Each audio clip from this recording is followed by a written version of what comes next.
Bien, jóvenes, el día de hoy vamos a hablar sobre la vivencia psicosocial del embarazo, del parto y el puerperio para continuar con las clases de la cátedra de higiene mental. Bien, como parte de la introducción vamos a decir que el embarazo le da a las mujeres, a algunas mujeres o a la mayoría de mujeres, la sensación de feminidad. Es lo que probablemente pueda diferenciar entre los hombres y las féminas.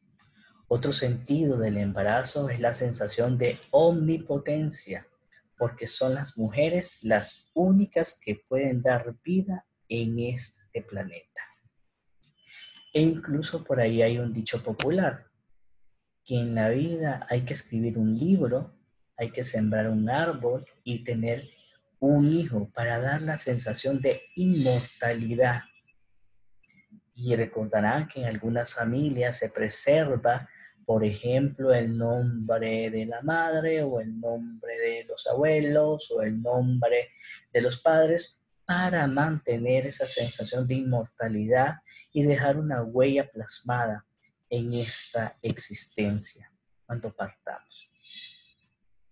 Al producto en sí, al bebé que está en el vientre de la madre, se le da un lugar en el mundo afectivo de la familia, siempre y cuando este hijo sea deseado. Y ustedes podrán imaginar o podrán recordar cuando, por ejemplo, está una hermana, una hija, una prima, una tía embarazada y la familia está deseando ese niño. Toda la familia comienza a organizarse en torno a ese nuevo embarazo, que van a regalarle ropita para el bebé, que le van a preparar el cuarto donde va a estar, que se van a regalar la cuna que usaron los hermanos o los primos o los sobrinos, todo con el fin de darle ese lugar especial a este nuevo ser que está llenando un espacio en esa familia. Pero cuando no es deseado, este niño lamentablemente se crea o se cría aislado, apartado, rechazado, abandonado, con negligencia, con abandono. Todos, cuando pensamos en un embarazo, tenemos una tríada de forma inconsciente: embarazo, parto y nacimiento. Consideramos que todo embarazo va a terminar en un parto, ya sea vía vaginal o vía abdominal, pero con un nacimiento probablemente, en la mayoría de casos, y todos lo deseamos así, un niño sano. Pero ¿qué sucede cuando de repente este embarazo no termina en un nacimiento o con un niño vivo? Ocurre un duelo perinatal. ¿Y qué es el duelo perinatal, jóvenes? Es la pérdida de una relación simbólica que muchas veces no es reconocida ni apoyada socialmente.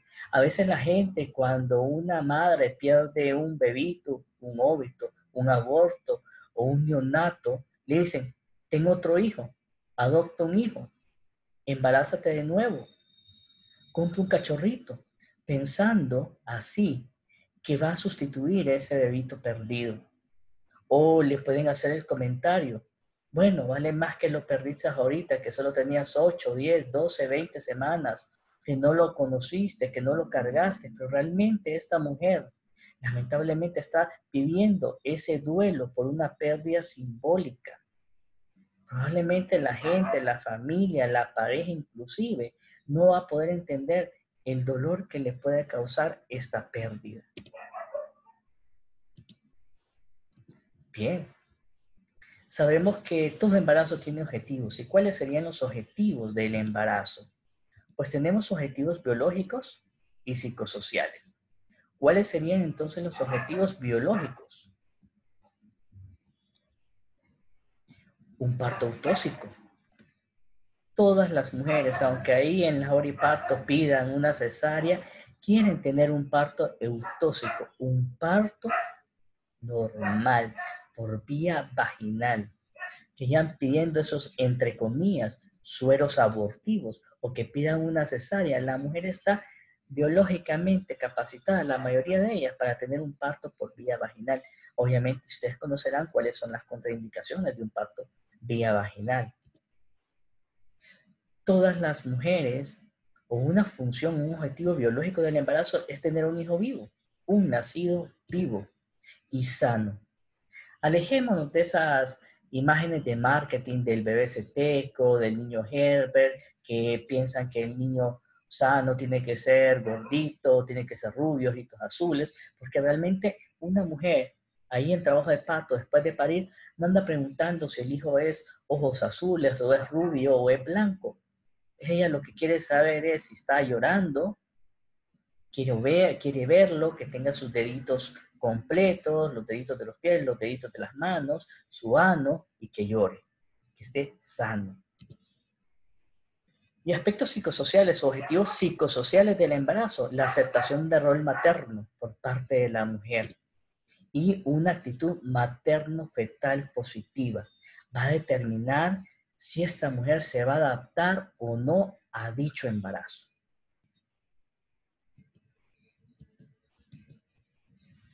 Pero bueno, el vínculo que se forma en los padres de este producto, de este bebé, se va a crear por diferentes vías. Una de ellas es la planificación y conformación del embarazo. Cuando yo doy este tema en clases, les pregunto a las niñas, a las jóvenes, ¿quiénes quieren tener hijos? Probablemente de ustedes van a decir 2, 3, 4, 5, probablemente, o 10 o 20, no sé. Pero cada una de las mujeres está con una programación que de repente puede decir, yo quiero tener hijos a los 20 años, a los 25 años, a los 30, a los 35, o definitivamente no quiero tener hijos. Entonces, ahí se va creando el vínculo con la planificación y la conformación del embarazo. Aquellas que dicen, a los 30 años voy a tener un hijo, probablemente alrededor de los 28, 29, a 30 años van a ir buscando el candidato, el novio, el pretendiente, el esposo, o el donador para poder cumplir con esa planificación. Ahí comienza a crearse el vínculo. Quiero tener 2 hijos, quiero tener 3 hijos, quiero tener un solo hijo, o quiero tener 5 o 6 hijos. Va a depender de cada mujer. La otra forma de crear el vínculo es a través de la aceptación del embarazo. Y ahí pueden pasar las mujeres repitiéndose 1, 2, 3 veces las pruebas caseras o de sangre o de cualquier índole del ultrasonido para ver si realmente están embarazadas o no. Pero por ahí va acarreando la aceptación del embarazo a través de esa búsqueda del diagnóstico. Ahí más o menos cuando la mujer percibe los movimientos fetales, aquella mujer que está creando un vínculo o tiene una relación positiva materno-fetal, va a sentir esos movimientos fetales con alegría, lo va a percibir con alegría, con bienestar, con seguridad. En cambio, aquellas mujeres que no tienen una relación materno-fetal positiva, van a sentir que esos movimientos fetales son dolorosos, son incómodos, son incluso catastróficos para ellas. Y ya más o menos entre el segundo o el tercer trimestre del embarazo, pues se le va dando esa sensación de individualidad a ese feto. Entonces, por ejemplo, ya le empiezan, ojalá que sea niño, se va a llamar Luis, se va a llamar Amalia, se va a llamar Pedro, se va a llamar Juliana, se va a llamar Alfred. Cada quien le va a poner el nombre que considera, se le va a dar, se le va a crear una personalidad, entre comillas, una estructura, un individuo. Vamos a pintarle el cuarto de color azul, de color rosa, de color verde o amarillo, independientemente. Otra forma de crear el vínculo es a través del nacimiento del bebé. Ya cuando la madre ya está pronta a parir, se va creando ese vínculo, el primer contacto visual y físico con el bebé. Cuando la mujer ve al niño, cuando lo toca, cuando descubre su piel, ella puede crear ese vínculo. Y ya, la otra parte, la responsabilidad ante el bebé. Bañarlo, cambiarle pañal, darle de comer, etcétera, etcétera, etcétera. Esta es la creación del vínculo entre la madre y el bebé. Y el hombre, entonces, ¿cuándo crea ese vínculo? Pues bueno, el vínculo se crea entre el hombre y el bebito cuando lo ve en el ultrasonido. De ahí la importancia que el padre acompañe a esta mujer en todas sus atenciones prenatales, para ir creando y formando ese equipo parental de que hablamos en el tema de familia, pero también para que el padre vaya creando ese vínculo importante. Bueno, emociones durante el embarazo, se pueden dar varias y lo vamos a hablar de aquí desde el punto preconcepcional. Las motivaciones y las actitudes ante el embarazo. La motivación puede ser la más altruista, traer una persona al mundo, traer, ya cumplimos con otras metas a nivel profesional, a nivel laboral, a nivel monetario, económico. Ahora queremos ser papás. La actitud positiva, porque vengo de un hogar donde éramos muchos hijos, yo quiero tener una familia igual, o yo soy hija única, entonces quiero tener uno o dos hijos. Hay las motivaciones y las actitudes positivas en cuanto al embarazo y el futuro de las relaciones. Podrían, a ver, hay motivaciones y actitudes positivas, pero también hay actitudes negativas. Por ejemplo, el pensar que un hijo va a salvar un matrimonio o que va a amarrar a un hombre. Definitivamente esta no es una justificante para poder salir embarazada. En el primer trimestre, ¿cuáles van a ser las emociones que va a percibir la mujer? Intranquilidad, hasta no confirmar con una, dos, tres pruebas el dicho embarazo. El miedo. ¿Miedo a qué? A cambiar su estatus de una niña, de una joven a una madre, a una mujer. Muchas veces las mujeres se sienten que pierden privilegio, ya no la niña, sino que la mamá iba a tener responsabilidades, va a tener que cargar con esa bendición, entre comillas, para cualquier lado. Alegría, claro. Si tiene una conexión positiva con ese embarazo, va a sentir alegría y tristeza porque también es un duelo que va a ir, va a ir perdiendo un estatus esta mujer. Como por ejemplo, ya no va a poder salir o ya no va a poder ir al cine, no va a ir poder ir de fiesta porque tiene que cuidar a su bebé, o no va a poder beber o no va a poder fumar en el mejor de los casos porque sabe que está embarazada, aunque hay algunas mujeres que sí lo hacen. En el segundo trimestre está también la emoción de intranquilidad versus tranquilidad, y ahí pues puede ser mucho más evidente. El embarazo crece en la barriguita, los ultrasonidos se vuelven mucho más claros, pueden ir descubriendo pues otras cuestiones como que el bebé esté sano, que esté normal, que no tenga ninguna malformación, y la satisfacción, porque probablemente aquellas molestias de náuseas, de vómitos y todas aquellas incomodidades del primer trimestre ya han desaparecido, entonces ya se siente más satisfecha, incluso con su figura corporal, con su imagen corporal. Y en el tercer trimestre vuelve el miedo, miedo por los dolores del parto, miedo a que el niño nazca bien, sano, y la ilusión porque ya va a tener su bebito en sus brazos, ya va a conocerlo realmente como es, a quién se parece, por ahí pueden elucubrar, entre otras emociones. Ahora vamos a hablar de las condiciones de adaptación del embarazo. Bien, una de las cosas que va a permitir la adaptación en el embarazo es darse cuenta si ese hijo es deseado o es tomado por sorpresa. Si es hijo deseado, la familia probablemente va a estar dispuesta a recibir este producto, a este bebito, y se van a sentir complacidos, van a estar preparados. Bueno, la mujer podría decir, no, hasta que me gradúe, hasta que tenga una especialidad, hasta que tenga un trabajo, hasta tener una casa, o hasta que nos casemos, vamos a tener un hijo. 2 años después, como lo mencioné en el tema de familia, de casados, pueden empezar a plantearse la idea de tener un hijo, o que sea sorpresa. Por ejemplo, en los adolescentes o en los estudiantes que se dejaron de llevar por la emoción y no utilizaron protección y lamentablemente quedaron embarazados. Otra condición que va a favorecer la adaptación en el embarazo es la presencia de un compañero estable que la acompañe en todo ese proceso de embarazo, de parto y de puerperio y el resto de su vida, pues. se va a sentir acompañada, ya sea por la pareja o por la familia. Pensemos entonces en todo lo contrario, cuando de repente son madres solas, abandonadas y que la familia le da la espalda porque se sienten traicionados. Otra adaptación del embarazo, una condición que va a permitir la adaptación o no del embarazo es ser primigesta a multigesta. Bueno, la primera vez va a ser difícil para todos.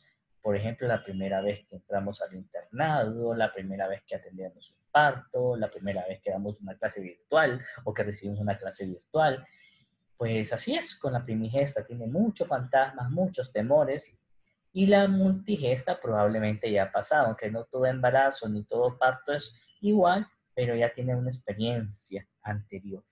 Le puede favorecer esa adaptación al embarazo. Experiencia vivida por familiares o por amistades. De repente, uy, es lo más terrible, estar embarazada es terrible, no vas a aguantar la barriga, los calores, no vas a poder dormir, no vas a poder aguantar las náuseas, los vómitos, todos esos temores, todos esos fantasmas que se levantan con ese primer embarazo van a ocasionar que no haya una adecuada adaptación, pero en cambio si la familia o las amistades le dicen, no, mira, es una etapa normal, la vas a vivir plenamente, disfrutarlo, solo se vive una, dos, tres veces, pero disfrutar tu embarazo, vieras qué bonito, entonces ella se va a sentir más adecuada para adaptarse. Y la propia vivencia como hija en relación con sus padres. Aquí tal vez me voy a entender, aquí durante el embarazo, la mujer vive dos embarazos en sí, el de su hijo y el de su madre cuando está embarazada de ella. Esto es una parte psicodinámica.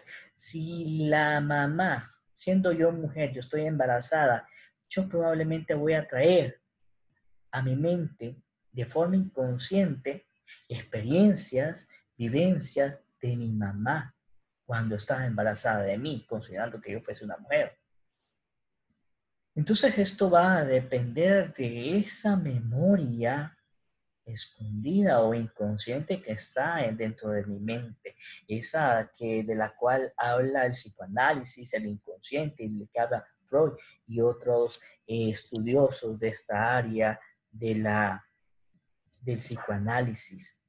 Entonces aquí la mujer vive dos embarazos, el propio y el de la propia madre.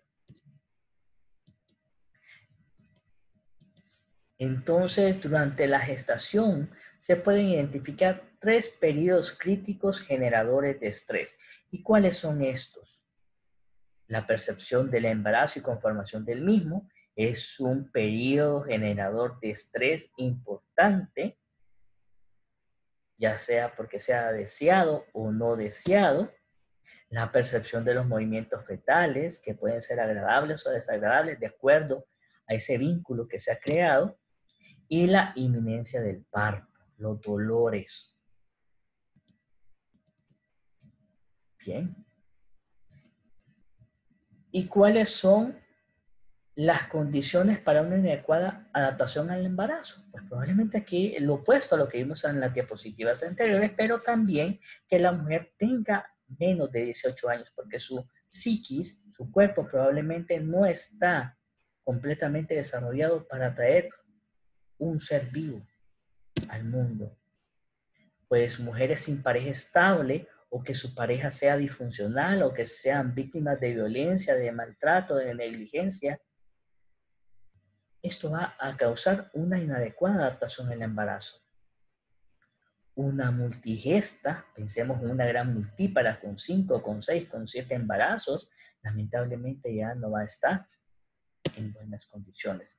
Descendiente de una familia que presenta miembros con enfermedades congénitas, ¿sí? Que tengan malformaciones como labio leporino, que tengan problemas cardíacos, que tengan problemas de espina bífida. Entonces todo esto va a crear que con cada embarazo se generen miedos, temores, que ocurran la aparición de fantasmas, entre comillas, fantasmas me refiero yo a todos aquellos miedos que se puedan sobrevenir a raíz de ese embarazo. Ojalá que no salga como mi tío, que tiene retraso mental, o que de repente que no salga como primo, mi abuelo que tenía trastorno bipolar o esquizofrenia o cualquier otra enfermedad cardíaca o a una normalidad física o de retraso mental. Otra condición para una inadecuada adaptación al embarazo son los descendientes de una familia donde la relación madre-hija es disfuncional.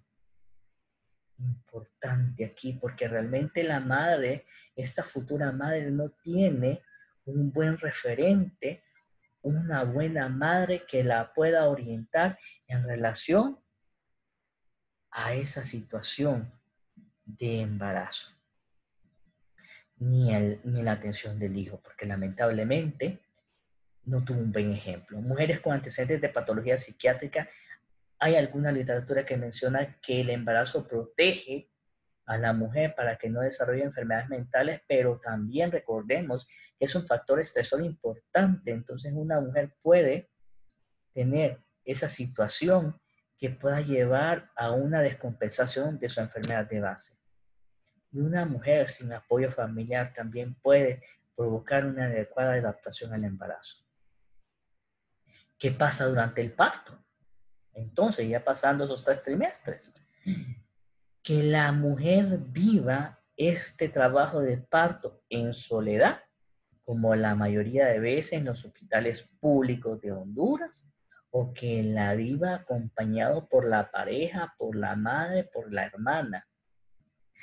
El apego precoz o no, que va a favorecer a la liberación de oxitocina, que va a ayudar para el alumbramiento, pero también recordemos que la oxitocina tiene que ver con el vínculo y el apego, el amor. Esto es lo que va a ayudar a la mujer a crear ese vínculo durante el parto, durante el nacimiento y el primer contacto con su hijo.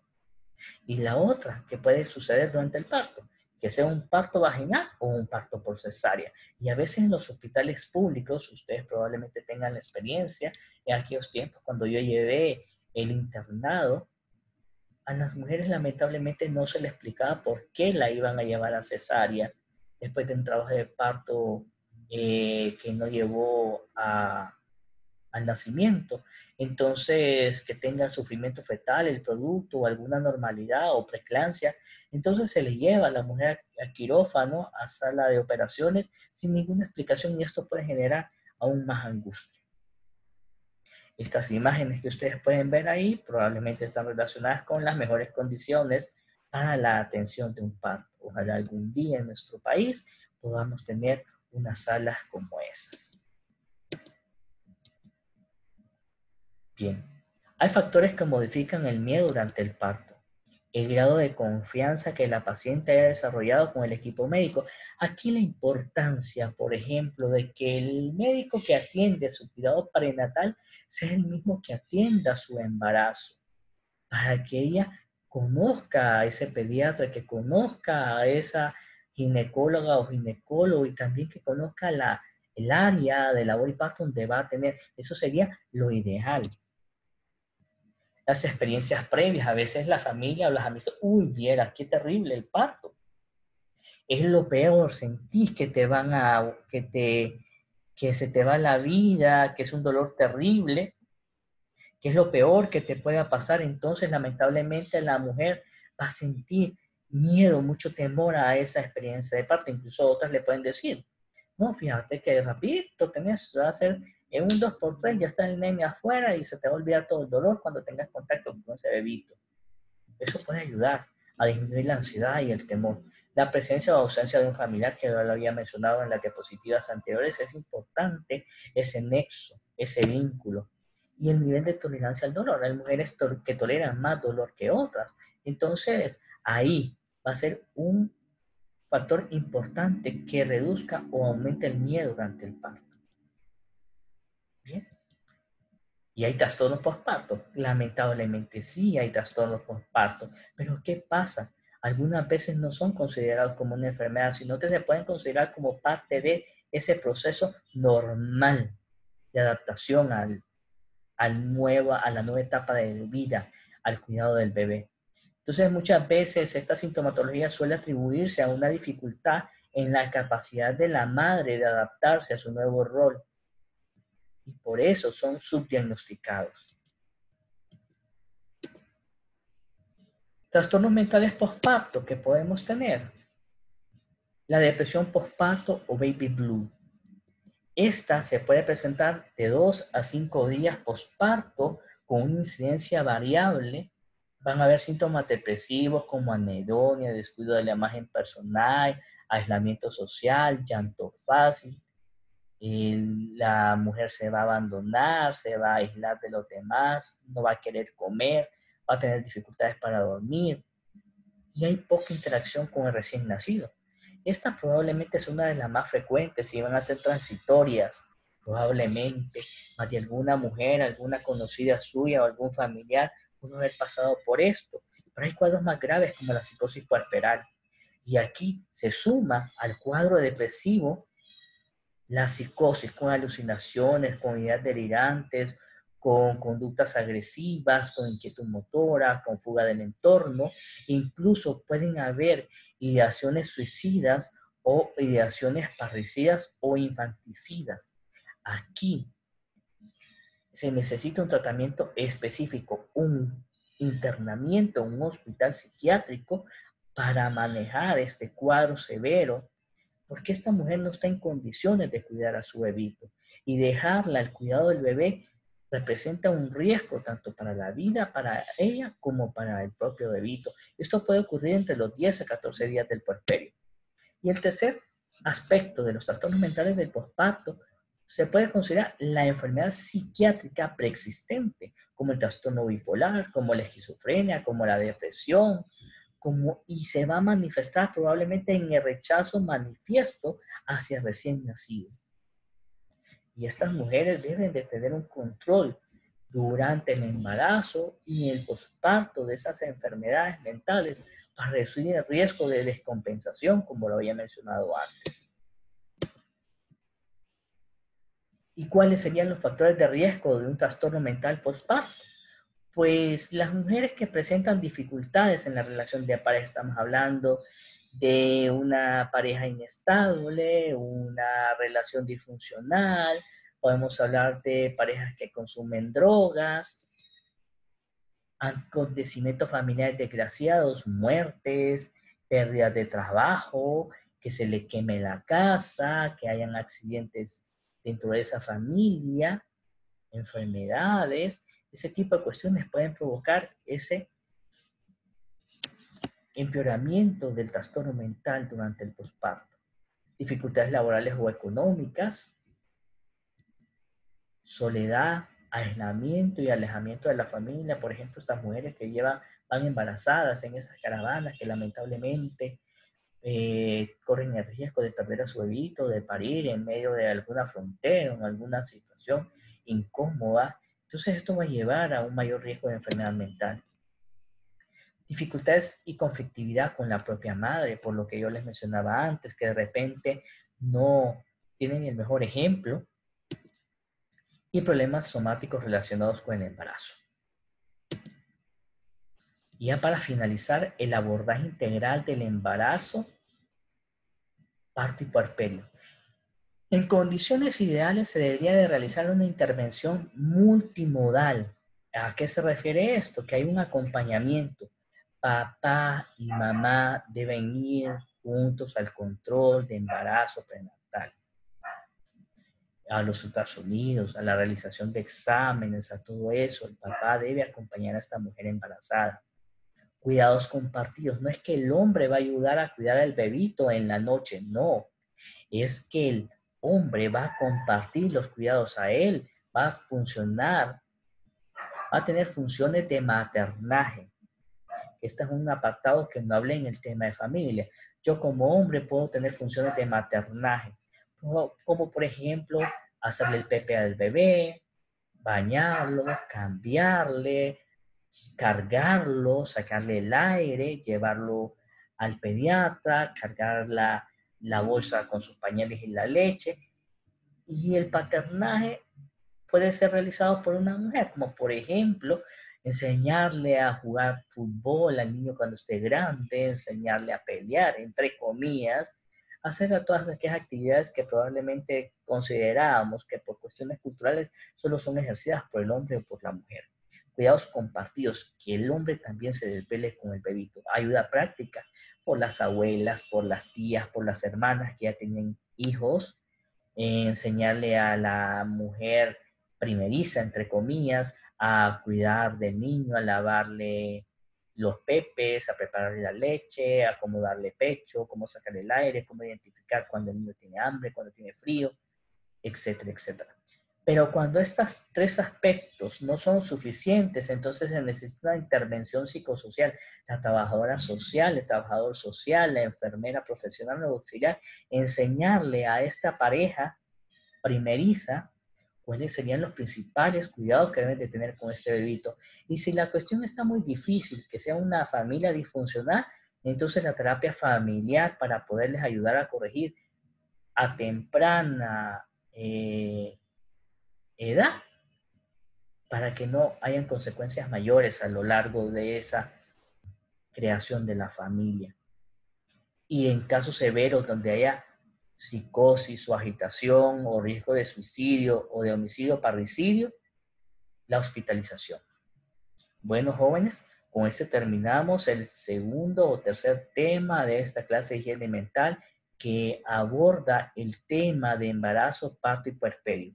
Para quien le toque desarrollar este tema en la revisión bibliográfica, les sugiero que observen cómo está distribuida la teoría en estas diapositivas para que puedan enriquecer con su revisión bibliográfica este tema tan interesante. Jóvenes, espero que estén bien. Ha sido un gusto y nos vamos a seguir conectando para una próxima clase. Esta también va a quedar en el canal de YouTube y voy a poner el link en el aula virtual de higiene mental. Cuídense, jóvenes, y estamos en contacto. Van a haber preguntas también para el foro, así que yo espero que respondan al foro y participen para enriquecer esto. Cualquier duda, cualquier pregunta, lo pueden hacer ahí también en el foro para hacer comentarios respecto a este tema y a los temas que hemos visto anteriormente. Buenas tardes.